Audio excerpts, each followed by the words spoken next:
Good morning and welcome. Patriot Radio News Hour. Joe and Jason on this Friday, and I hope it finds you well. Got the weekend coming up, the year of chaos, as we've dubbed it here at Patriot Trading Group. Man, it's the first day of March. Yep, you had that extra day this year, leap year, and March is starting off with a bang. Gold right near the all-time closing high right now. April gold, $2,080. All other gold, June, August, October, well above 2,100. Heck, February gold, 2170 this morning. Silver, just below $23. Wall Street, marginally higher today. How about that? Marginally higher today. The 10-year note is down 4.20. How can it be down, right? You look at the inflation data coming in hot. I know the year-over-year number was 2.8. But, man, when you read that inflation report yesterday, red hot numbers, and it all has to do with banking problems. Once again, it is New York Bank. New York Bank, you remember, they had a problem, 6-8 weeks ago, and said, we got a lot of losses, and today their shares cratering down over 20%. I mean, it's not even $4 a share anymore. As news comes out, they fired the CEO and admitted, hey, remember what we told you before? When the stock, was down 50, 60%? Well, maybe, just maybe, we didn't tell you everything, right? Maybe we didn't quite say exactly all the stuff that was going on, and we had bad internal, they're blaming it on internal controls. Well, it's just bad. This is what you have to believe in. Why do I say this? Because remember the bank failures of last year. Ironically, right around this time, right around this March time, we started hearing about Silicon Valley Bank, Signature Bank. Right now, Signature Bank, it was about $100 billion when it went under. Well, guess what bank bought that? Well, it's the bank that we're talking about today. Yes, they are the ones that they said, hey, you know what? You're such a great bank. You guys do such a great job, and we're going to give you the assets. New York Community Bank Corp essentially got the pickings of Signature Bank. Now, I gotta believe that before they decided to give it to New York Community Bank, you would think they checked in, right? Did you look? Right? Hey, how are you guys doing? Let's check this out. I mean, are you guys healthy? Are you in good shape?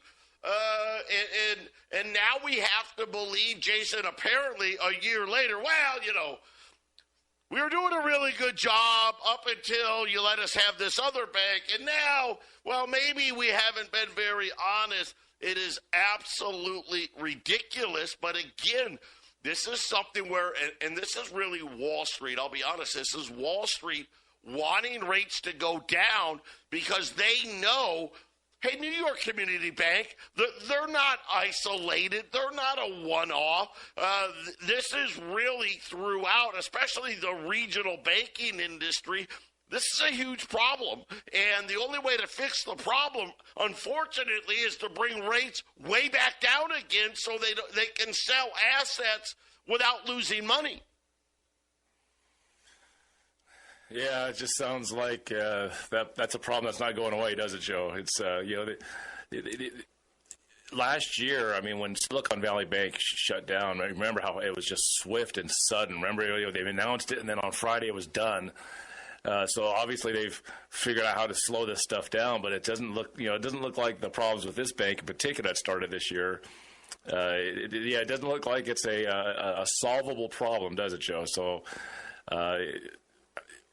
eventually someone's going to have to buy them out, or they're just going to fail, and which banks are going to follow this one, right, Joe? It's You're right. March is going to be interesting. All of this rolling over debt makes it a lot harder for those that are trying to, swim around in these treasuries. It's a tricky place now. Suddenly, isn't it, Joe? It's a tricky place.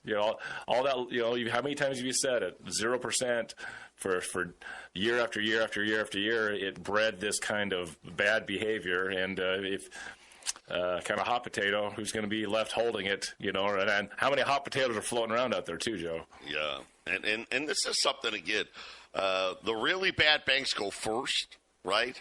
Now we're talking about a situation where some of these banks, hey, I wasn't a great bank, right?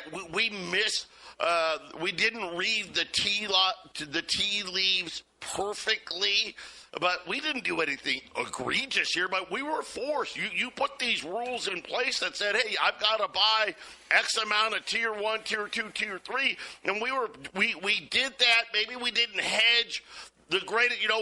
We thought rates were going to stop at 3%, and we were wrong. Right, or we thought rates were going to go back down again, and we, but those were reasonable assumptions to make. And even with that, it's still not going to be enough. When we get back, we'll talk about exactly what they disclosed today and how in the world did they not know about it last year when they gave them Signature Bank. We'll be back after the break. 800-951-0592, Patriot Radio News Hour, Joe and Jason on this Friday. And again, we talk about being diversified. This is going to be just a wild, wild year. March, a very big month. We've got a Fed meeting this month that we're expecting to hear. The winding down of quantitative tightening, the reverse repo coming to an end. And what is that going to mean? How about the government? Yeah, we can't even come up with a budget. I mean, the budget, the fiscal year started in October, right? They're now saying, well, maybe we'll do something at the end of March. I mean, the year's already half over. Just so many things to look at. And we keep telling you, be diversified, be diversified, be diversified, especially what comes after. What comes after this as we see the new top of the bubble this year. Quick look in at the markets. The Dow's up 50. The S&P's up 22. The NASDAQ's up 100. We talked about the bond market, right? The paper guys, please start talking about lowering rates. Forget about inflation, crude oil. I warned you about crude oil. Did I not tell you about crude oil? Yeah, it's up a couple bucks. 80.50 Brent crude at $84. Get ready as the cheap end of gasoline is over, at least until the winter time. Gold is now up $30.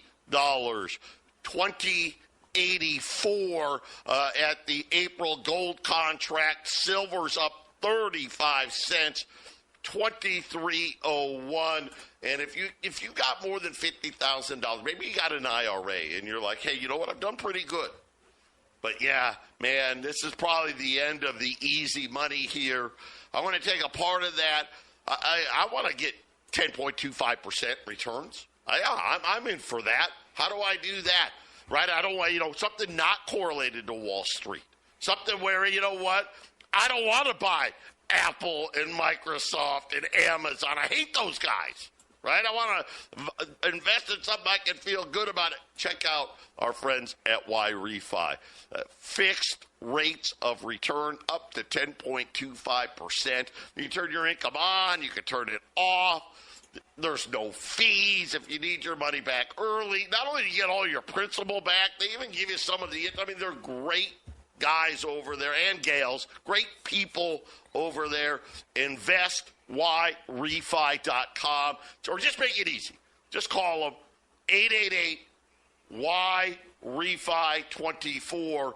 And Jason, it is interesting to see here that New York Community Bank back into the news as they filed a regulatory filing last night that disclosed that they were less than accurate when they released those quarterly results. Remember, they slashed the dividend and everything was in chaos.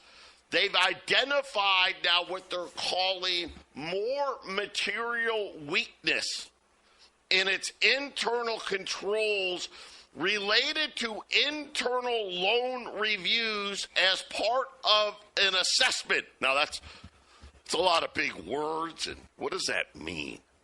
That they've identified material weakness in internal controls related to internal loan review. Well, here's what that means. Hey, you remember how bad we told you it was 6-8 weeks ago? Well, guess what? It's even worse than that because the guys that were up there, they were giving you the best case scenario spin. Didn't happen. It's actually going to be worse. They let the CEO go last night, and they're saying that they're resulting from ineffective oversight risk assessments, and they're monitoring the activities. It is determined that it will be unable to file. Here's what's interesting. They're supposed to file its annual report. They're not going to be able to file without unreasonable effort or expense. They said that they also took a $2.4 billion hit in Q4 and an annual net loss, and as well as they're going to take what they're saying a required goodwill impairment charge.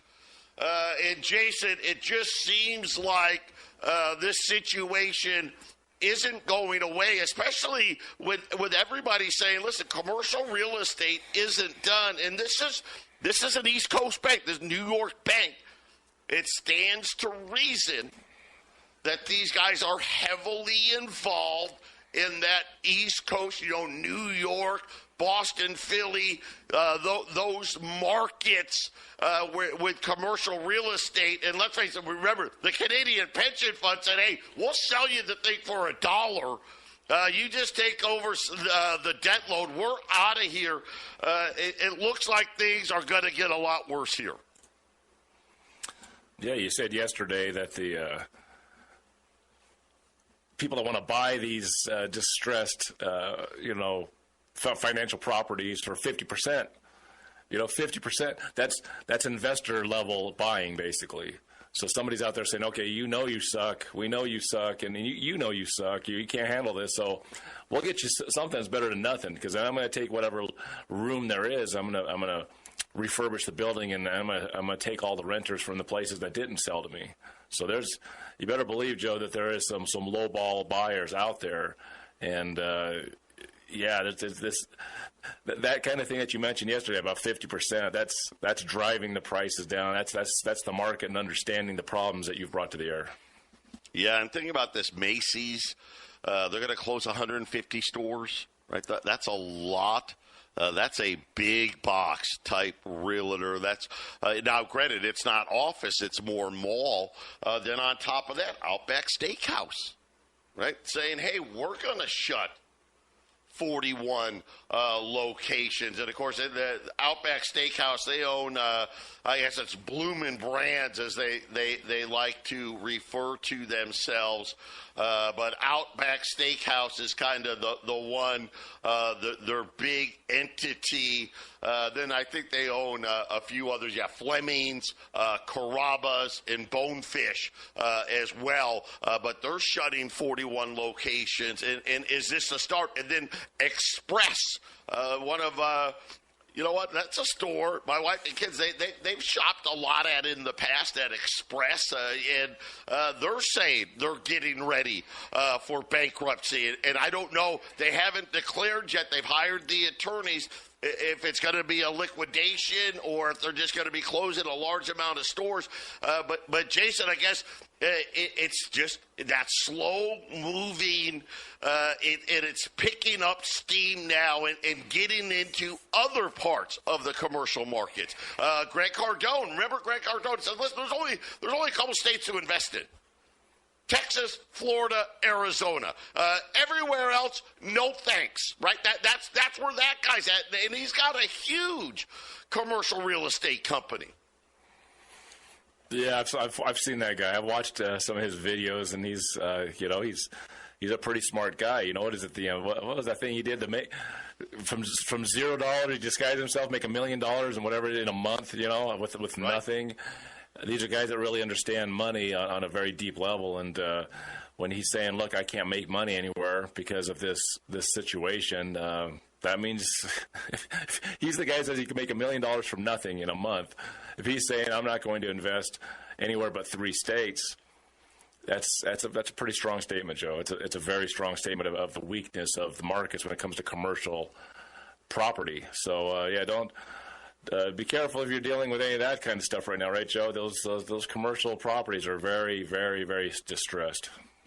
Yeah, and then we haven't talked about there's going to be a major big storm in the Sierra Nevadas this week. 30 inches of snow coming, and then there's this massive wildfire in Texas.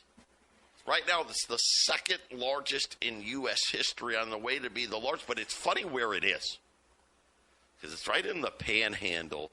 Texas, right, the largest of the beef that's in the United States, and where is most of it? It's in that Panhandle. And Jason, they're saying that cows have burnt, millions have burnt, but the grazing, the hay barns, all of this stuff has gone up in smoke, as if beef prices weren't high enough.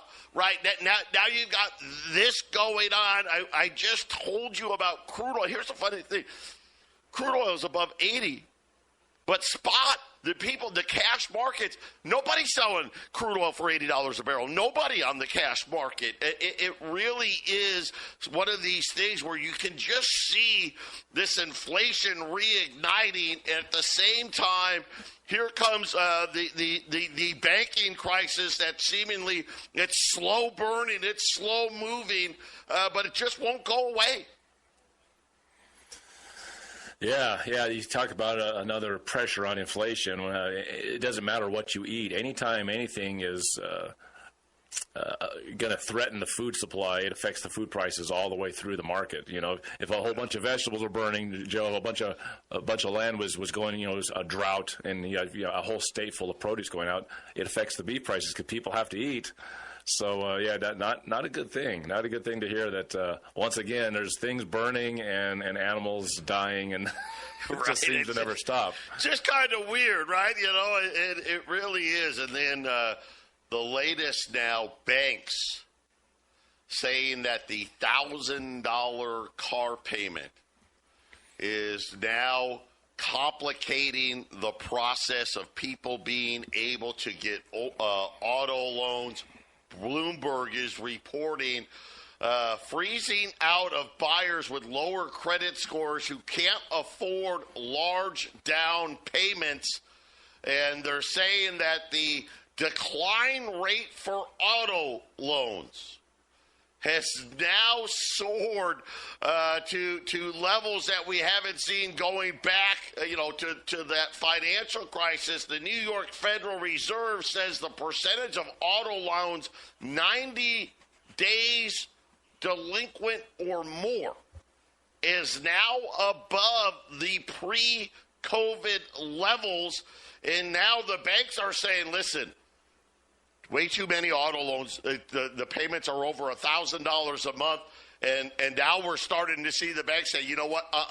Not doing it. We're not giving that guy, you know what, he doesn't have, his credit score is 680, 650, 670. It's not horrible, not great. No thanks, right, Jason? And this is a huge, huge problem when you start to sit there and look at Ford. They've essentially shut down making their Ford Lightning truck because there's not enough people that can afford to buy them. It sounds like a lot of defaults on the loans, and so the repo man's going to get busy, right, Joe?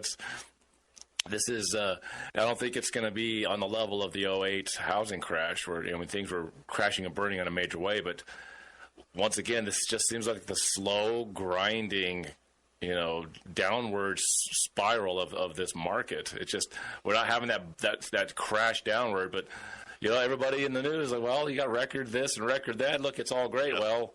Yep. Yeah, what drives the market's the big money, not the average retail guy. Well, listen to this. The 60-month loan, which that's only 5 years. Most people aren't buying a new car with a 5-year loan. Let's face it, right? They're like 7. But the 60-month loan is now at 8%. So imagine a 72 month. I mean, you got guys with decent credit, good credit, real good credit, and the banks are still saying, hey, we want 8%, 9%, 10% on an auto loan. Man, yeah. You can just kind of see it all slowly happening. 800-951-0592. Joe and Jason on this Friday. The year of chaos. You're going to get days like these. Gold's up 30, 2,085. Silver's up 40, 2306 right now. And for the last 2 days, we were running $20 gold pieces at $2,195, 20 or more. $2,185. I'm down to the last 50. I don't have 51. I don't have 52. I don't have 55. This is it. Man, just think about this. I mean, at $2,195, you're $110 over. That's incredible. If you buy 20 more, you want to buy all 50, buy them all. $2,185. That's $100 over spot, and that's just insane. But we've been fortunate. We've had a lot of selling to go with the buying, and that's allowed us to be well under. And I keep telling you guys, gosh, this is how much gold 20s. When we sell these 50 out, unless somebody else steps forward. The price that you're going to be paying, almost Jason, to the point where you're almost going to add another $100 to the price here. So if you guys can do it, take it. Yeah, $22.90. So let's round it up, make it easy for myself. $22.95. After we sell these 50 out, why spend $22.95? When you can spend $21.95 or buy 20 or more, spend $21.85. That's how you really get that extra bang for the buck. 800-951-0592. And it's one of those things, Jason. We are a really good indicator of the economy because the people that buy gold, when you buy physical gold, you plan on holding it, right? You're hedging it. You're using it to hedge against what's coming up. And when you have to sell it before you really want to because of financial necessity, that's a huge indicator. And that's what we've seen. I mean, we've seen everything from, hey, I'm trying to save my business. I'm trying to save my family's business. Heck, I'm just trying to pay the bills, right? I'm trying to pay my taxes. I'm trying to pay the credit card bill from the Christmas holiday. Heck, I'm just trying to keep the lights on. We've had everything across the spectrum when it comes to the buying and the selling. Really, Jason, since before Christmas. Yeah, and gold hit record highs coming into the end of that year, didn't it, Joe? And it's been staying nice and high above 2,000 for the first time. You know, we had 2,000 gold in 2020 briefly, in 2021 briefly, in 2022 briefly. And then at the end of 2023, it came back, and it's staying here. So it's showing its growth versus what's going on. Just like you said, Joe, it really is an indication of what's getting ready to happen. It's usually a leading indicator. So the fact that the price is up and staying up, I mean, how many people will probably jump in and start buying when gold hits 21 and then moves to 22? And here you are today with $100 off of the price of what we're going to have for next week. There's not that many coins at that price. And, yeah, you don't have to jump on today. You can wait till it goes up, and that's all fine too. But, Joe, it's just every day is a good day to buy. And on our specials every day that we put on the air, this is the cheapest we got for you. So if you like the show and you're listening and you're a buyer, this is what you buy. This is above and beyond a special, right? This is a price where if you have the means, today is the day. It doesn't matter what gold keeps going on. Gold's up 32 now. We may see 2,100 today. How about this? You know, it's been a while. But Peter Schiff was talking about this. Remember the talk? Hey, maybe we should get rid of the penny, right? Is penny even worth it anymore? Well, now they're saying, you know what, maybe it's time we get rid of the penny, the nickel, and the dime, Jason, and get rid of all three of these. And obviously not just the cost, right? The government, they make it as cheaply as they can. And Jason, it doesn't seem to matter what the cost is. They just can't make them cheap enough. And now have you remember back when the people used to, you'd roll your change and bring it to the bank. Some banks won't even take it anymore. Nope, we don't take that stuff anymore, right? Or you got to go to a certain branch. And now most people, and it happens everywhere. Where you see them at the supermarket getting whacked 10 and 11% to dump them in the Coinstar machine to get some money with their loose change. And now the government, they're talking about, hey, we used to have a half cent. That used to be, think about how inexpensive America used to be. That one of the very popular was the half cent coin. Yeah, you don't even need a whole penny to get things done. When that came out, but now they're saying, Jason, and again, as digital becomes the wave of the future, I wouldn't be surprised with digital that maybe that's one thing they do. Hey, you know what? You can still use dollar bills and stuff, but you know what? No more change, right? Everyone's got to go to the coin store, the supermarket, and dump their change in. But no more change for anybody. I don't know. Possible. I know this.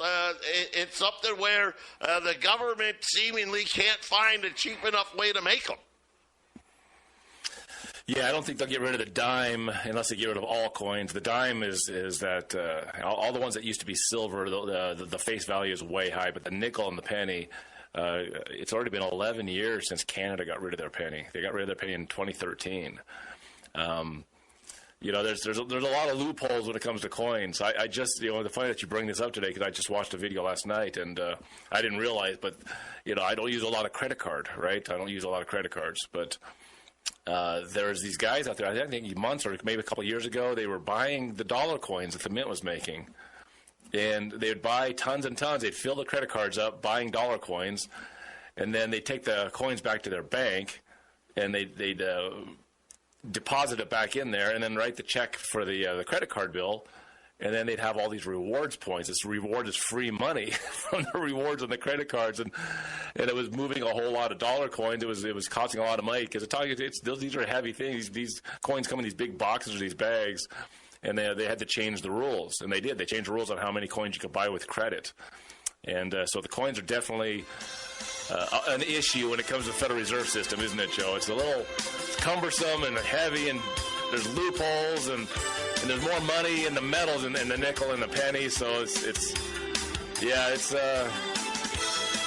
I like the coins. I know they're going away at some point. Well, I've got an update now. The Fed's starting to leak details of how they're going to end quantitative tightening. 800-951-0592. Joe and Jason on this Friday. Gold's up $32, 2,087. The last of the 20s. Whatever we have left now. 1 through 19, 21.95, 20 or more, 21.85. I'm looking at, I got a link up to Wall Street, so I have all the gold contracts up to February of next year. February of next year's contract. It's already at 21.78. I mean, you're almost buying a 20 for what the February gold contract is right now. Think about this. A miner with gold that's still in the ground can lock in today for delivery in February for what you're buying a $20 gold piece for today. 800-951-0592. Very interesting. Christopher Waller today, he's one of our Fed governors, was talking about quantitative tightening around the globe, what we have learned. There was a forum in New York talking about ending quantitative tightening. He made some interesting comments. First, he would like to see the Fed's holding of mortgage-backed securities go to zero. So what Waller is saying is, hey, we're going to keep selling the real estate stuff, right? And think about it, those are big losers, right? Because those are the Fed's holding mortgages that are, high twos, low threes, right? Those big money losers. But he's like, we really shouldn't be holding real estate. But it's what he said about the treasuries, which is the bulk of it. He says that the Fed should dump their longer-term holdings and hold on to the short ones. Now, part of it is because, like I said, the amount of debt rolling over, there's so much short-term debt out there, it's becoming a really big problem. So he's indicated that the Fed is aware of this and that they may be dumping all their longer-dated maturities instead. And, Jason, that's going to make the yield curve even steeper, right? I mean, think about it. We're already got this inverted yield curve. If the Fed says, hey, listen, we're just going to keep buying the short-dated stuff and dumping the longer-term debt, could you imagine how ugly some of these longer-term debt auctions become? And they're already bad. But remember, this week was a change, wasn't it? We had two really bad short-term auctions, and that's kind of new. One was a 2-year auction, the other was a 5-year auction. But Jason Waller this is what the Fed does. They give hints to the markets of what they're going to do, and it looks like what they're going to do is steepen the yield curve even further.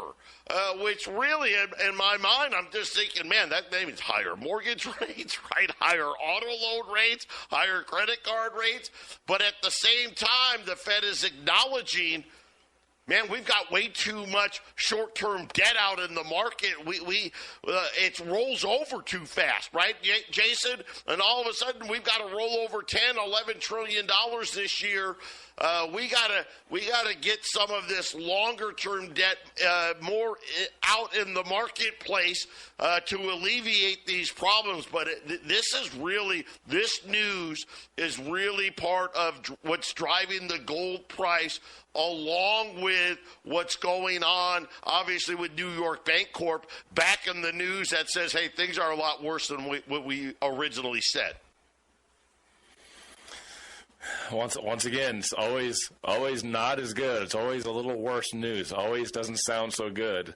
And I'll just keep pointing out, all these asset classes are reaching their all-time highs.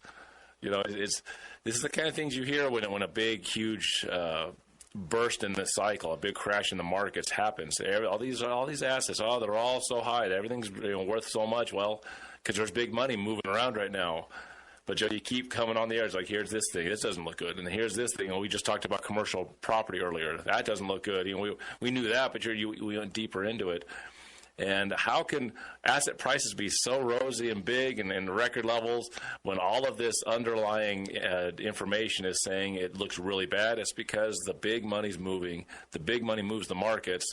And this is why you buy gold and silver. This is why you stay safe, because if you're over too much in this stock or you're too much in this other thing, and then the big money pulls out, there goes whatever position you think you had and whatever asset that you thought that this is a great investment. You better be sure that your money and any of that riskier stuff is stable, because when the big money moves out, it's gone. It's gone. And can you wait for it to go back to that position?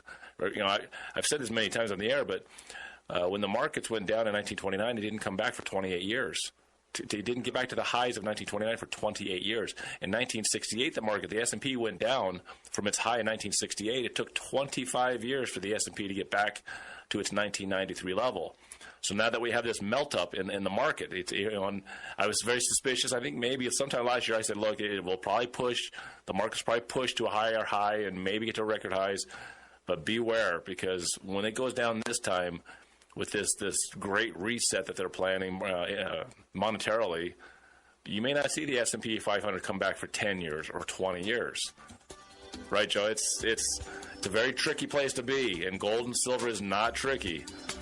It's the only asset that doesn't completely crash and burn like a lot of things. It's not an Enron stock, right, Joe? Yeah, absolutely. 800-951-0592, Patriot Radio News Hour. Wrapping up the week when we get back. 800-951-0592, Patriot Radio News Hour. Joe and Jason wrapping up the week here. Gold's now up $35 to $2,090 now on gold. This would eclipse its previous all-time record high close. Silver now up 45 cents, $23.15 on silver right now. The stock market pretty muted today. The Dow's up 30, the S&P's up 20, the Nasdaq's up 100. As bonds are lower today, coming off the lows, as Christopher Waller now saying, hey, I want us to keep dumping mortgages, and at the same time, which obviously is going to make mortgage rates stay high, at the same time, we're going to have to sell long-dated maturities as we stop shrinking the amount. They're going to start quantitative, I guess, the easing of quantitative tightening, but with a twist, it appears, where they're only going to be dumping their longer-dated maturities, which is going to steepen the yield curve, which just, in my mind, doesn't make any sense, right? We're already in the longest inverted yield curve ever. The two previous longest ones, the financial crisis and the Great Depression. But, Jason, I have a feeling that they're doing this because it would put more stress on the bond market if they started dumping all these shorter dated maturities, that it's just going to cause even more stress in the following years, right? If they started dumping all their 1 year and 2 year notes, well, all that's going to do is create an even bigger problem, right, in 2025 and 2026. And now saying that they may not have a choice. They may have to make the yield curve inversion go even steeper. Yeah, wow. And you're right, because that yield curve happened a long time ago, right? And it's so we haven't seen traditionally the markets go the wrong way. But once I'm going to keep saying it's a slow market crash. I've been saying this for I guess 2 years now, but the yield curve should have shown the market's weakness out by now. But the Fed. The Fed's pretty. I think they have a good idea what's actually going on. And what did they say? What do they keep saying? Soft landing, and we're not going to do this, or we are going to do it. They actually have been at least doing in this last cycle the things they say they're going to do. And soft landing as well, raising rates, but not breaking things. I think there's some money floating around. They have all these little places. They have the reverse repo, and they have this facility and that facility. They have all these places to hide the money and push the money, and they've been manipulating. But Joe, we know that they know that there's a problem. They're manipulating it in this way, in this slow fashion, for a reason. They must be really, really, really helping out their big friends, Joe. They must be helping out their big friends. Something's weird. By the way, I misspoke. It's 10 feet of snow in the Sierra Nevada. So for those, that's Lake Tahoe, right? Yeah, Lake Tahoe. You better brace it there. Wow, 10 feet of snow. Hey, it'll be great when it melts, though, right? Actually, probably flood everywhere. 800-951-0592. $20 gold pieces. Are you kidding me? 1 through 19, $21.95. 20 or more, now less than $100 over spot at $21.85. God bless everybody. Have a great weekend. Jason and I, we're coming right back with our Half Empty Cup Show.